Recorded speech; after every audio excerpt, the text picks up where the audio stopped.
You guys know the Google CEO had fired the employee who had written that memo saying that there are biological things about women that makes them unfit to be STEM workers and things like that, and technicians, which is part of STEM, of course.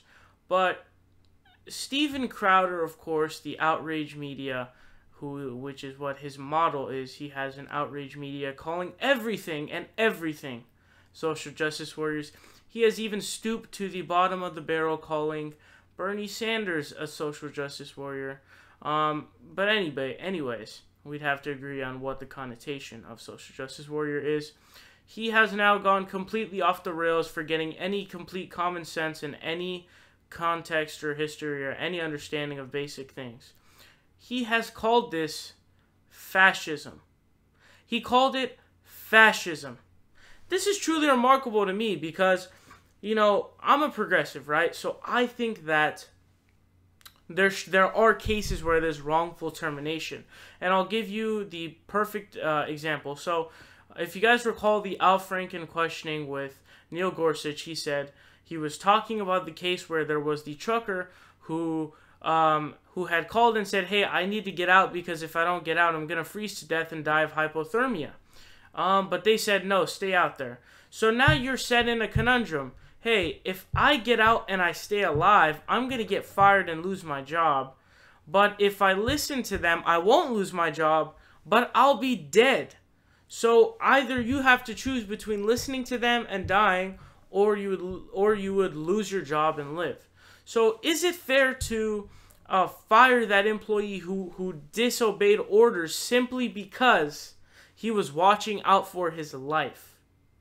Now, I would say no, you shouldn't fire that person. There should be some kind of government regulation that says no, you can't fire that person just because of that. Now, conservatives would disagree. They say that private businesses can fire anybody at will.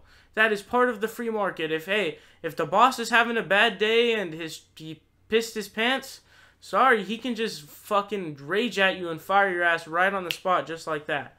And boom, you lose your job. Everything's in shambles at this point. That is what conservatives believe. It's the private sector. You can fire anybody.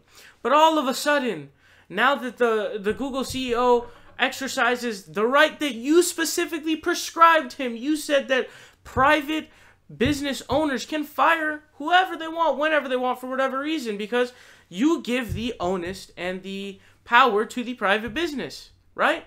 So what the fuck happened? Why are you so mad then?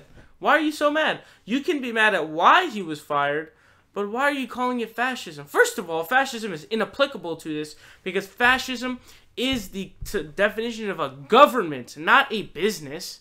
It's a government. So you used the wrong word completely anyways, but the hypocrisy is truly, truly ridiculous. You're now outlashing about a private business doing what you say they can do, which is truly remarkable. And again, the hypocrisy on the right. And of course, Steven Crowder is indeed a moron. What's up, guys? It's Sahil here. You guys are watching The Progressive Voice. Make sure you guys click subscribe down below. We're fighting Donald Trump tooth and nail, and we need your help.